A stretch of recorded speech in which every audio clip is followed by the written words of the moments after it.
Comment soulager rapidement une crise de colopathie, de maux de ventre ou encore de rectocolite hémorragique?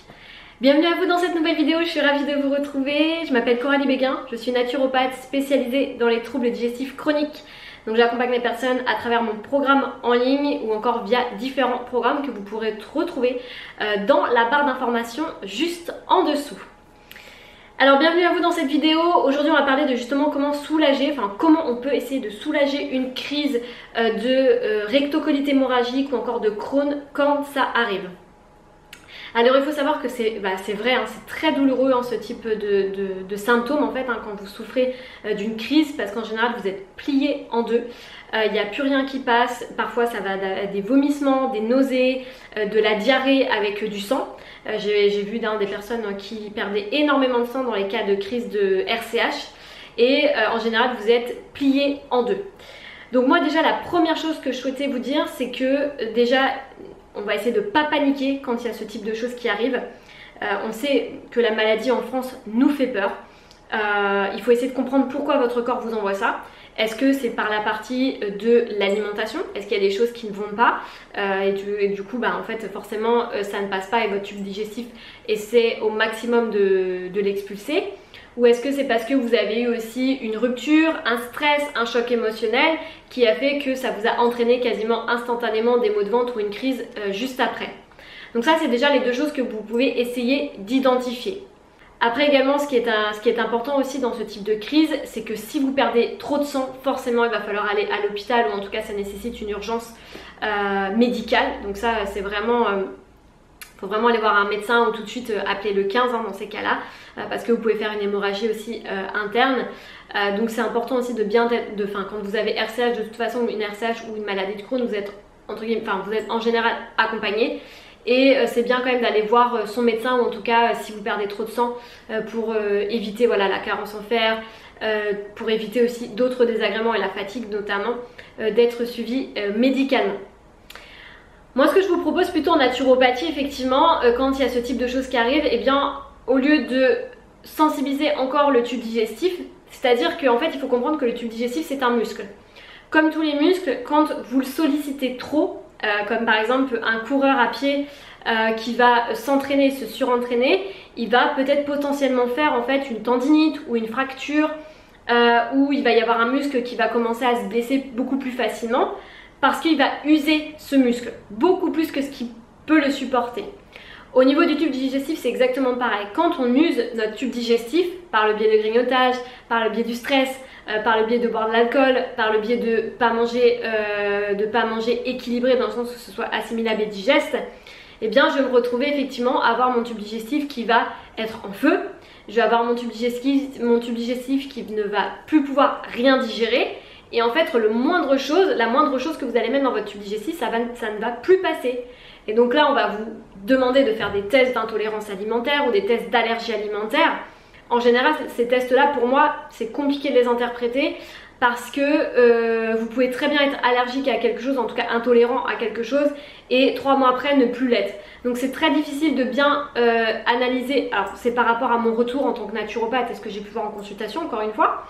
Moi je vois des personnes qui viennent avec ce type de test et en fait quand ils mangent des aliments il n'y a aucun souci. Quand on règle l'assiette, ils me disent que finalement en fait les aliments qui étaient censés poser problème, ils ne posent plus problème. Donc c'est pour ça que je suis assez mitigée sur ce type de test. Et encore une fois, parfois on enlève ce type de produit et en fait on se rend compte que comme on allège le tube digestif, forcément on digère mieux. Mais en fait c'est pas le vrai problème. Donc ça je suis assez mitigée sur ça et moi ce que je vous recommande en tout cas quand vous avez une crise de colopathie, en tout cas une crise de maux de ventre, vous perdez énormément de sang et que vous êtes vraiment pas bien, c'est déjà de vous mettre au repos physiologique. C'est-à-dire que votre corps il a besoin d'un repos, aucune contrariété, pas de contrainte, rien, surtout pas d'émotionnel qui va être de la colère ou de la tristesse, mais vraiment être au repos avec des personnes que vous aimez, avec qui vous allez essayer de passer du bon temps. Ça va être extrêmement important pour l'influx nerveux positif en fait au niveau du corps. Vous pouvez déjà le remarquer sur vous, mais quand vous passez une journée pourrie, clairement, vous avez passé une journée horrible, en général vous avez soit envie de vous réfugier dans la nourriture, soit vous avez envie de faire du sport pour expulser le stress. Et en fait vous allez avoir peut-être parfois des tensions au niveau du corps, des maux de dos, des maux d'estomac, vous allez être beaucoup plus fatigué parce que vous n'avez pas eu assez de joie dans votre journée en fait. Donc ça va être important de s'entourer de la joie aussi pour éviter certaines crises, certaines voilà, ulcérations, crispations au niveau du corps. Deuxième chose, comme je vous le disais, le tube digestif étant un muscle, eh bien on va devoir le mettre au repos. Et donc là, en fonction de la vitalité et si vous n'êtes pas extrêmement mince, en tout cas vous n'avez pas perdu beaucoup de poids, parce que le problème des crises c'est qu'on perd énormément de poids en général. Je vois beaucoup de personnes qui perdent des fois 6-8 kilos en l'espace de 3 mois à force de faire des crises à répétition de diarrhée, hein, qui vont des fois la selle se vider 5, 6, 7 fois avec du sang. Donc il y a une perte de poids qui est très très importante. Moi ce que je recommande de faire, c'est si possible de mettre le tube digestif au repos par le biais d'un jeûne de une journée, accompagné si besoin par un médecin ou un professionnel de santé, ou sinon de faire une monodiète. Par exemple, vous avez la monodiète de riz blanc qui va être excellent, ou une monodiète par exemple de banane qui va être très bien pour calmer les intestins en feu et les crises. Mais n'oublions pas que quand vous ne pouvez plus rien digérer, en fait ça ne sert à rien de remettre un aliment. Le corps vous parle en fait constamment. Quand un animal il est malade, qu'est-ce qui se passe? Eh bien en fait on le voit jeûner. L'animal c'est très simple, il n'y a pas très longtemps, moi mon chat était malade, il est resté couché, à rien manger et quasiment rien boire pendant 3 jours et après il gambadait de nouveau. Donc nous on a perdu ce sens en fait, cette connexion à notre corps qui est très importante. À nous de bien nous écouter aussi, de nous dire bah non à un moment si ça passe pas et que j'ai la nausée, c'est que je vais peut-être pas remanger encore une fois. Et puis pour soulager aussi en interne, parce que parfois quand on vient, on est tellement dénutri, finalement quand on fait beaucoup de crises, il faut absolument bien s'hydrater, hein, vraiment boire de l'eau, surtout quand vous avez énormément de diarrhée, vous perdez beaucoup de liquide, ça c'est très très important. Encore une fois, je tiens à le préciser, quand vous perdez trop de sang et qu'il y a trop de diarrhée, c'est urgence médicale, hein, vous faites le 15 et vous allez voir vraiment un professionnel de santé, hein, le corps médical. Et puis quelque chose que vous pouvez prendre aussi pour désenflammer les muqueuses intestinales, qui fait du bien dans les cas de crise, c'est le gel d'aloe vera. Donc moi je vous mets un lien si vous voulez en dessous pour commander, vous avez juste besoin de dérouler la barre d'informations sur celui que je recommande à prendre en interne. Et ça effectivement dans les cas de crise, ça peut énormément vous faire du bien, aussi bien sur l'aspect de l'estomac que sur l'aspect des muqueuses intestinales. Donc ça peut être vraiment intéressant de boire du gel d'aloe vera quand vous êtes en cas de crise pour vous soulager. Après attention, il y a des personnes où ça ne va pas du tout soulager, chacun a aussi sa propre, flore intestinale, et puis aussi en fonction des personnes, il y a des choses qui vont passer et d'autres pas passer. Moi dans mon expérience de ce que j'ai vu, en général le gel d'aloe vera ça soulage et ça fait du bien. Ça permet voilà, vraiment d'atténuer l'inflammation au niveau du côlon quand vous êtes en crise.